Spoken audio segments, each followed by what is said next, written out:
Dr. Z, do you love mimes? Yeah, they're kind of scary, but I do love mimes. Wouldn't you find it, I mean, a good mime is almost unbelievable. Well, I tell you what, I saw one the other day caught in a clear box, and I was so worried, so concerned for him. I ran over there, and then I realized it wasn't a clear box. He fooled me. Josh, do you like mimes? Big fan. Do you find them to be unbelievable? Unbelievable. Well, on today's show, we're interviewing an unbelievable guest who has an unbelievable story, but shockingly enough, he's not a mime. What? We're interviewing a guy who's not a mime. No way. He's going to share with us his story about turning badness into betterness, health and wellness. That's Dr. BRYAN ARDIS. Well, if you think about it, that's probably a pretty good idea, because if you're interviewing a mime, it'd be hard for him to talk. Somebody's got to turn that mime's mic up. Greg, we got to turn the mime's mic up. Frick. Some shows don't need a celebrity narrator to introduce the show, but this show does. 2 men, 8 kids, co-created by 2 different women, 13 multi-million-dollar businesses. Ladies and gentlemen, welcome to the Thrive Time Show. Now, 3, 2, 1, here we go! Started from the bottom, now we here. Started from the bottom, and we'll show you how to get here. Started from the bottom, now we here.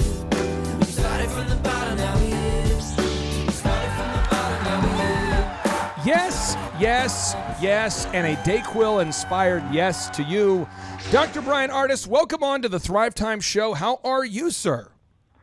I'm super pumped to be on your show, Clay. Thanks for inviting me. Hey, you are a man, a myth, a legend. You are a health and wellness expert, but I would love for you to share with the listeners out there about your background into this conversation. Tell us about kind of where your career started and what you do for a living. Okay, so I don't know how much history you want, but I'll give you as much as you want. Oh, give us all of it. When I was 21 years old, my younger sister, I'm the oldest of 5 kids, my younger sister was 11. She had actually started experiencing some random symptoms of pain in all the joints of her body. Started out with not being able to open a door by gripping the doorknob, not being able to open up a bottle on a bottle of water. But she actually kept it hidden from us for several months until the point where she couldn't stand up while doing homework at a coffee table. And she was in extreme pain and just started crying, then started to tell us that over the last few months she's been going to bed at 7 o'clock at night to cry herself to sleep because she was in so much pain throughout her body. None of us were aware of this. We took her to 3 hospitals in Dallas, Texas. The third hospital, after 1 month stays at the other 2, she ended up at Scottish Rite's Hospital, where they diagnosed my sister. After doing muscle biopsies in her thighs, they diagnosed her with what's called systemic lupus erythematosus, and then took the opportunity to meet with me as the oldest sibling and my parents to tell us that it's a very rare condition. Most children don't acquire a condition like this. There is no known cause, no known cure for lupus. There are 3 treatment options, though. You are going to need to take these 3 drugs for the rest of your life, that being prednisone, methotrexate, and Plaquenil. 2 of those are chemotherapy drugs. One's a steroid, obviously. And then they made us aware that her lifespan will actually be cut off by the age of 40 because the drugs over time would destroy her kidneys and her liver. And she will never be able to bear children because the 2 chemo drugs have side effects of stillbirths and birth defects. So I just sat there and listened. And as he walked out the door and gave his apologies for the scenario that he had to share, my parents lost it crying. I looked at them and asked them, "Why are you crying?" And they said, "Show some sensitivity, Brian. Your sister's been diagnosed with a terminal illness." And I said, "That's going to take her life." And I said, "No, they didn't. They never even said that. They said, we don't know what it is. We don't know what causes it. And there is no fix. But there are these treatment options, and these drugs are, by the way, going to kill her in 30 years or less, and they're not going to let her have any children." They never said lupus was going to kill her. They said the drugs were. So I told her then, and I told my parents then, I said, "Look, if the medical profession hasn't been able to figure this out for 3 months, maybe there's another profession that can figure it out. Maybe there's some other health specialties that can tell us what happened 3 months ago when all this And symptoms of pain started. What was your background at this point? Just so the listeners know, what were you doing as a career at this point? Were you a mime? Were you raising parakeets? What was your job at this point? I had actually just returned. I had just returned from a 2-year church mission with the Mormon Church, and was a first-year junior college student at Northlake College in Dallas. Okay, so I had no health expertise at all. Okay, continue. I'm sorry to interrupt. I just want to give the listeners some context because someone might be going, yeah, but he's a doctor. Obviously, he's going to solve the problem himself. So I want to just give the listeners a little bit of context. Now, back to you, sir. Sure. So I actually said to my parents, I said, look, if these guys can't figure it out, surely there's some other health field that can tell us what happened to her 3 months ago, because she was fine for the first 10 years of her life, and then all of a sudden she started hurting. I said, and something happened to her. I said, so if these guys can't tell us what it is, there's got to be someone else. Let's see if we can find them. I said, and if we can't find someone to do it, I will. And that is literally the moment where I decided that I was going to dedicate my life and my time to one singular motive, and that was to uncover what caused my sister to live in pain and then rid her body of that so she could live pain-free and without any drugs that would kill her and not let her have kids. That's where it started. Wow. All of it. So how old were you at this time? 21. So now at 21, did you then alter your educational path moving forward, or what did you watch a ton of YouTube videos? What was your next immediate? I think a lot of people want to solve a problem. I think a lot of people want to help somebody in need, but I think a lot of people maybe don't know what they would even do. Did you enroll in school and college? What did you do next? Yeah, so my intention shifted from all of my time was spent playing basketball, period. I played basketball throughout high school, played at Northlake College. That's all I really wanted to do, was just get to college, play basketball, go off to the NBA. That was just my lifelong dream at that point. Right. All of a sudden, it completely switched to I'm now going to figure out how to fix my younger sister as the older protective brother. So immediately, I set up my schooling to get all of the credentials needed to get into med school. So I just went to my counselors, found out what is needed to get into med school. I enrolled in a pre-med program, and off I went. Went from Northlake College, got accepted at the BYU, got accepted at University of Utah's medical school. Before that even happened, though, my oldest son was born. His name is Bryce. When he was born, for the next 4.5 months from the day he was born, he never slept once for more than 15 minutes at a time. Never had a single bowel movement on his own. I had to stick my little finger up his rear end to get him to have a passive bowel movement multiple times a day. He was colicky and threw up everything he ate. We went to 9 different pediatricians looking for medical answers for why my son was behaving this way. They couldn't give us any reasonable explanation other than they thought he was colicky and he would grow out of it. And none of that was really acceptable. But if this was normal behavior, I knew I didn't want to be a parent to any more children than this one, because it was just misery for 4.5 months while at BYU completing my pre-med program. So 4.5 months later, the 9th medical doctor gives my son a 4th antibiotic. We give it to him, and within 5 minutes he goes into a grand mal seizure while nursing. I called that medical doctor to relate what's happening. He said the drug would have never done that. What did you do to your baby? Did you drop him or did you shake him? You did something. What did you do, Mr. Ardis? Wow. And immediately I was furious that he, not being in the home with me, would say that it wasn't something he did to take liability off of him and then put that blame on me. Well, the name ARDIS, by the way, ARDIS, it comes from the word, I think it comes from the root word ardor, that fiery passion. So it seems kind of like a violent name. I could see just hearing your name how people could be scared. And I met you at a conference. You're a physically in shape guy. You're kind of a modern Viking guy. I mean, so I think the athleticism mixed with the ardor references, I think that's where on behalf of the doctor, I don't know him, but that's where I'm thinking he's coming from here. Back to you, sir. Sorry. So I got pretty upset then. I had injured my shoulder playing intramural football up there. I actually dislocated my shoulder. A physical trainer at BYU recommended me to go up and see a physical therapist up in American Fork. I go up there. It's the second visit. This is on a Friday, and he's looking at me in this huge clinic in the very back, and he goes, Mr. Ardis, is that your kid screaming like that out in the lobby?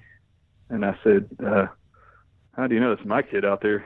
And he goes, well, when you were here on Wednesday, there was a kid screaming out there the entire time. When you left, it left, and now you're back in here and it's doing the same thing. Is that your kid? Is he here with you? And I said, yeah, that's my kid. He goes, "What's wrong with him? Sounds like he's in pain." And I said, "Doctors don't know. They say he's colicky and he just screams night and day, all day. No, never had slept more than 15 minutes ever." Wow. At this point, he asked me to go get him out of the lobby and bring him back to the room, and I thought he was trying to be polite to his other waiting room customers or clients.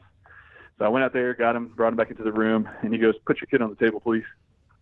And I was like, "What are you going to do to my kid?" And he goes, "Sounds like your kid's in pain. Can I just evaluate him real quick and see if there's a problem that's making him hurt?" And I said, "What's a physical therapist going to do to my kid?" And he goes, "I'm not a physical therapist. I'm a chiropractor." And at this point, I truly had no idea what a chiropractor was. Zero, nada. All I know, fast forward, this guy convinces me to allow him to adjust my kid. He looks up at me after he touches his neck for a few seconds, and he goes, "Was your son born with forceps or vacuum extraction?" And I said, "How would you even know either one of those?" And he goes, "The first vertebrae in his neck is rotated like 20 degrees. He's got extreme pain that doesn't allow him to rotate his head. That's why he's screaming so much. The bone's pressing on the nerves in his neck." And I said, "You mean those medical doctors did this to him?" And he goes, "Yeah, unknowingly." And I said, "Sure, go ahead and adjust him." He adjusted him, doing what I'd never seen before. He popped my little kid's neck. Are you serious? And, it was very gentle. How old was your kid? Made my kid freak out. How old was your kid at this point? He freaked. 4.5 months. Wow. Okay. Now the miracle of this is, he's screaming even worse than he was. I threatened the guy. I left the office without paying. I beelined it to my home down in Provo, Utah. And about 5 minutes from the clinic, with my son screaming nonstop, he literally passed out in the car, and his head dropped to his chest, totally silent. And I actually thought he died. So I pulled over in the emergency lane, jumped in the back seat. There was breathing motion in his chest and a little bit of air coming through his nose. So I thought he maybe had a stroke or something. So I ran home real quick because he was still alive, called the last medical doctor, gave my son a drug that gave him a seizure, and then blamed it on me. And I told him what happened, and I needed to know if I needed to bring him to come see him. And his response to me telling him this story was, "What kind of parent are you? You could have given your son a stroke or killed him allowing a chiropractor to adjust him." And I lost it. I just slammed the phone down. I couldn't believe this guy now was going to tell me again I've done something wrong with my son.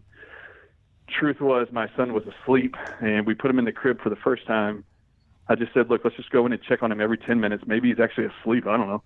Anyway, every 10 minutes we went and checked on him. For 8 hours straight, he slept. 10th minute, we went in on the 8th hour. He was staring at the ceiling without crying. We picked him up. He nursed, went back to sleep while nursing for another 5 hours, had his first bowel movement in his diaper while he was asleep that second time. He slept through the night, every night after that. No more colicky, no more need of me to stimulate his bowels. That was the moment I decided I wanted to know what that chiropractor knew that the medical doctors didn't know, because what if I could apply that to help my sister? So I called the chiropractor, apologized for my behavior. He calls Parker College's president down here in Dallas. Parker College is the big chiropractic school, correct? Is that right? Parker College? It's huge. Okay. It's one of the, I think it's the greatest in the country by far, but it is a big Your school story, by the way, this story is so good. I think I just had a bowel movement. This is crazy. Oh, yeah, back to you. Sorry, I got to clean myself up here. Keep going. So that moment is where I decided then to drop my enrollment at University of Utah, go off to Parker College of Chiropractic, hoping to learn as much as I can about anything alternative that might help my sister. So in chiropractic school, I'd also heard a rumor that there were some people with fibromyalgia who actually benefited from acupuncture. So I also took acupuncture courses at the Dallas College of Oriental Medicine and completed my certification in acupuncture and graduated with my license in chiropractic at the same time. And then took those two modalities to Tennessee and set up a clinic to then start using patients as guinea pigs with chiropractic and acupuncture and see, can I reverse an autoimmune disease like lupus in patients? Only to find out that was a very limiting thing. It didn't actually reverse anybody's autoimmunity, but it did help a lot of people with symptoms. So at this same time, I had that I moved to Tennessee in my practice, I had a new daughter. She was born 6 weeks earlier. Her name is Savannah, and she was born with asthma. And she suffered with 10 to 12 asthma attacks every day for the first 2.5 years of her life. I went to medical doctors, of course. We had albuterol inhalers. She had 10 to 12 asthma attacks every day, regardless of what we did. So I started taking her to clinics around the country to see could any alternative health practitioners help me identify what's causing her asthma, because I'm convinced you can eliminate that, like you eliminated my son's crying, colic, bowel movement issues, right? So we were given all kinds of supplement regimens and all kinds of diagnoses and recommendations. Nothing cleared it up. But then I ended up at a seminar down in Florida, and I took all the kids with me. And my daughter was evaluated by the doctor there, and without knowing any of her clinical history, he said he was using a technique called muscle testing, and he evaluated her and said, he looked at me and he goes, Dr. Ardis, she's got a heart problem, actually. And I was curious to see if he was going to identify a lung issue because she dealt with asthma, but he didn't know anything about it. And he looks at me and he goes, your daughter's got a heart problem. Her heart muscle has been damaged by a medication. What drugs do you give her? And I said, I don't give her drugs. I'm a chiropractor. And he goes, no, I need you to focus. Your daughter has a breathing problem, correct? And I looked at him and I said, how would you know she's got a breathing problem? And he goes, because every kid we've ever evaluated that has heart stress has either reoccurring respiratory infections or asthma.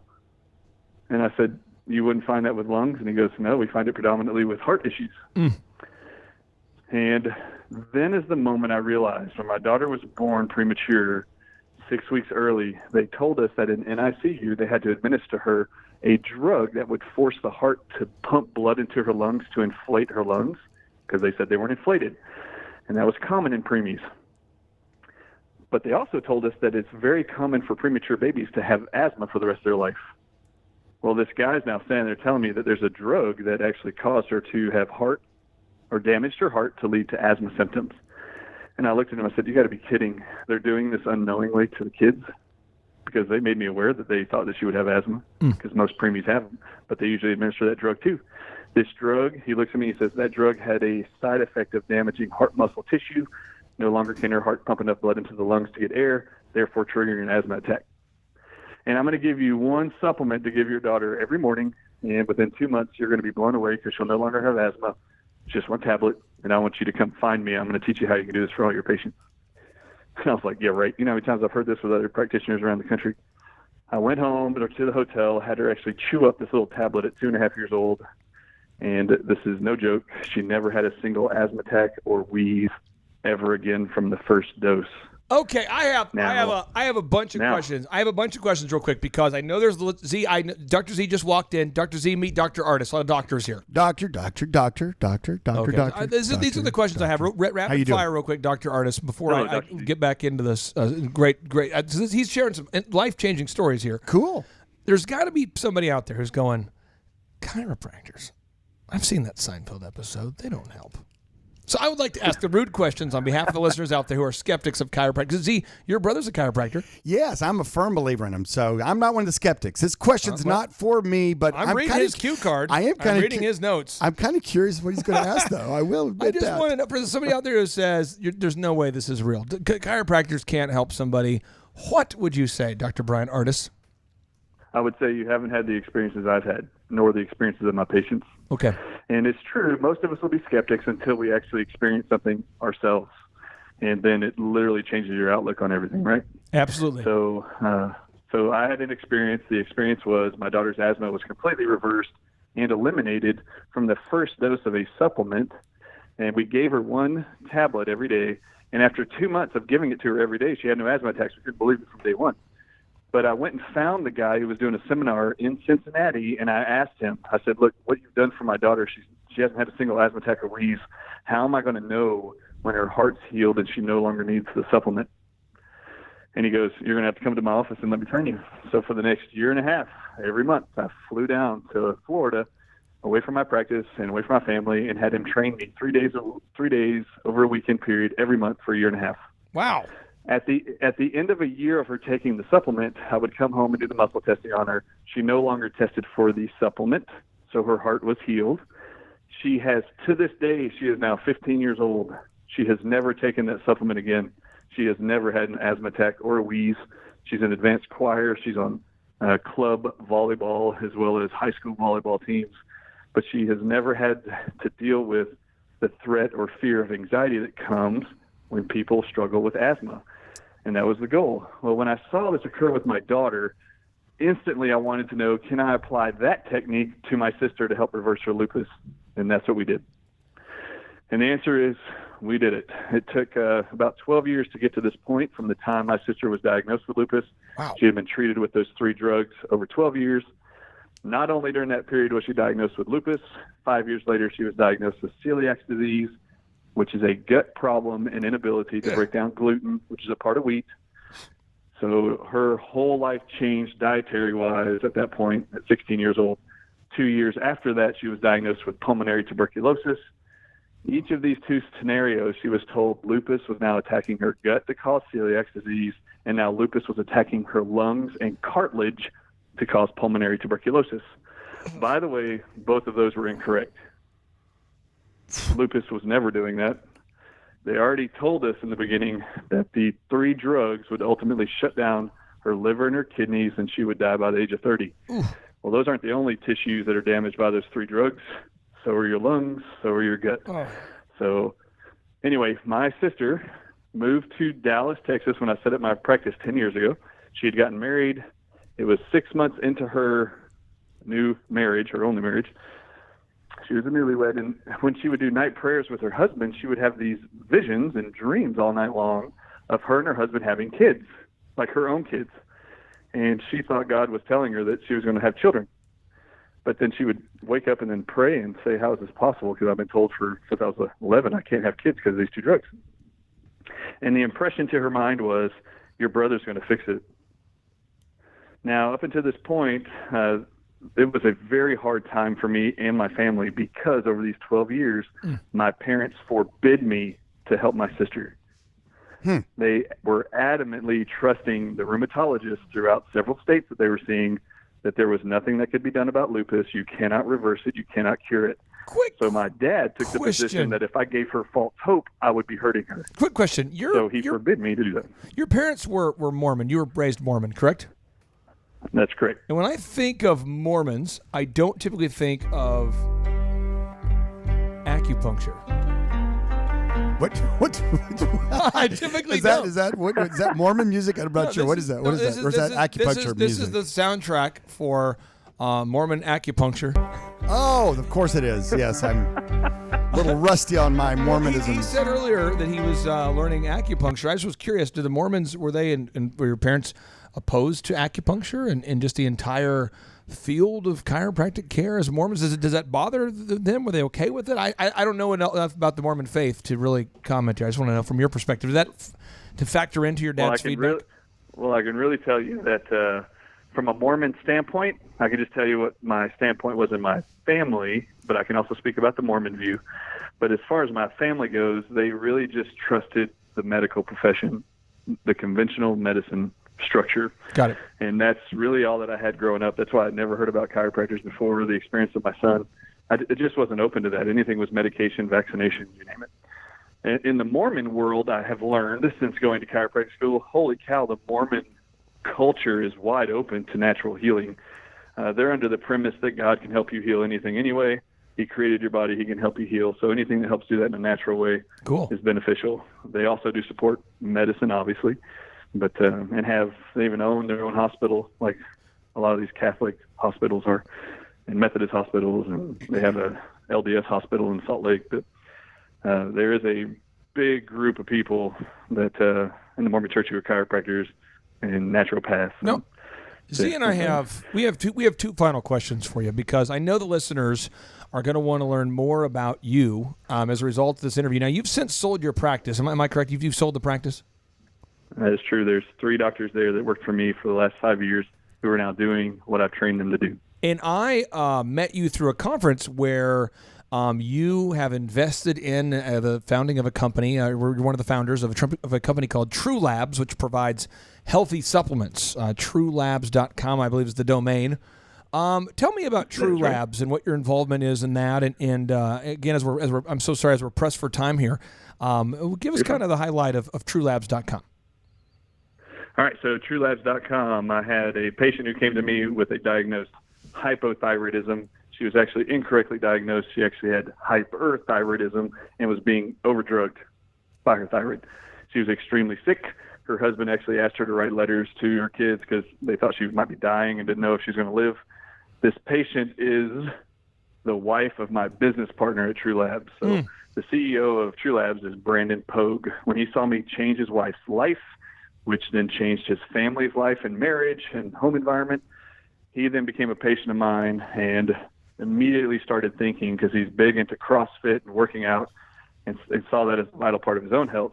He wanted me to help him formulate a healthy cycling on and off pre-workout system that is then unfolded, and we've now expanded what we've created, and we now have a protein product, a sleep product, an energy product for everyday energy. So that's where True Labs came from, was a patient witnessing what we could do with natural supplements, vitamin, minerals, herbs, and then wanted me to help him formulate a product to help people that work out. Brandon Pogues has calves like Dr. Z. I've seen him. And so, Dr. Z, what's your final question? Great calves. Must be the supplements. must be the supplements. True Labs for great calves. I want to give a shout out to chiropractors. I'm not sure I know any profession out there, particularly in the medical field especially, that does such a great job of bringing in vertical integration into their practice. My brother's a chiropractor, and he has done some vertical integration into his practice. And the ones that I've known, big friends with, or even, went in and had been their patient, they're always really good about, having other add-on things outside of the practice that are part of their practice. You know what I'm talking about? And I think so my hat's off to that. And I want to encourage anybody listening out there that does own a business to really think about how, and you can maybe, and the question is how, or maybe not the question, the statement, and you can say is just kind of touching on the thought of that and kind of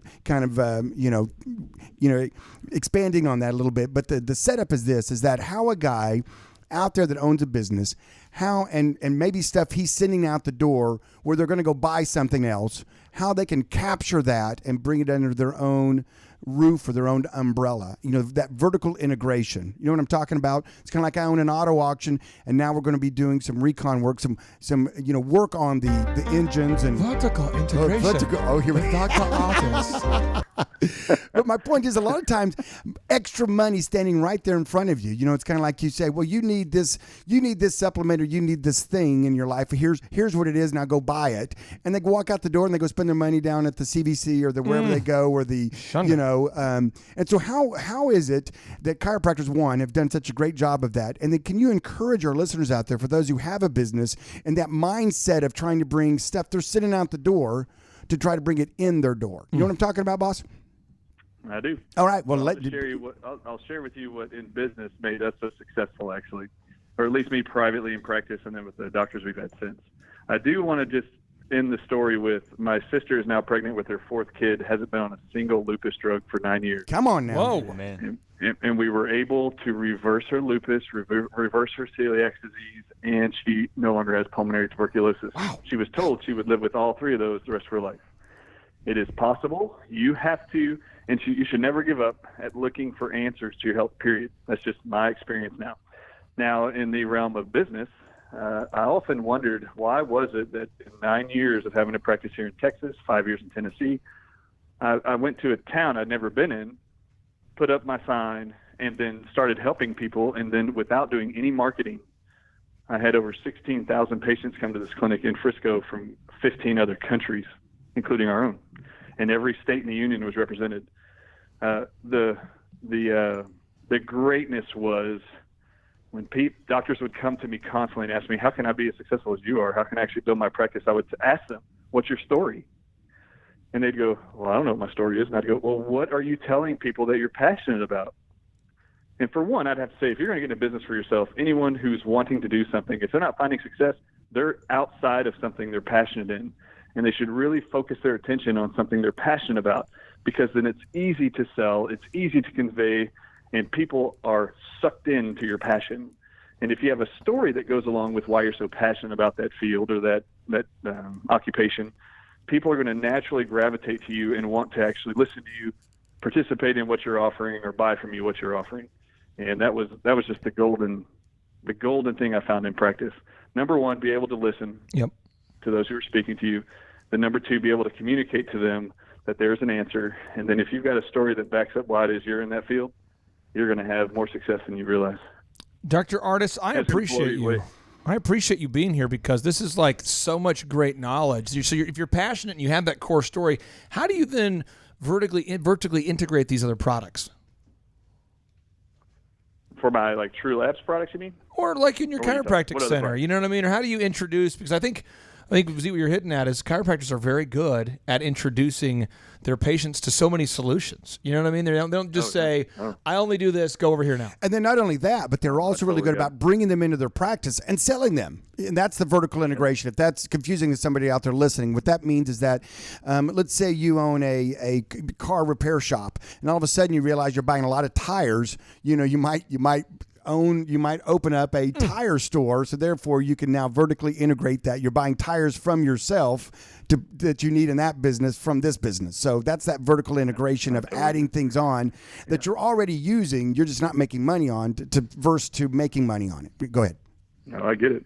Yeah, so even in our chiropractic practice, for example, if I just started adjusting people, then added acupuncture to it, and then learned, we constantly are going to seminars as chiropractors, learning to take a holistic approach to how the body actually works as a whole.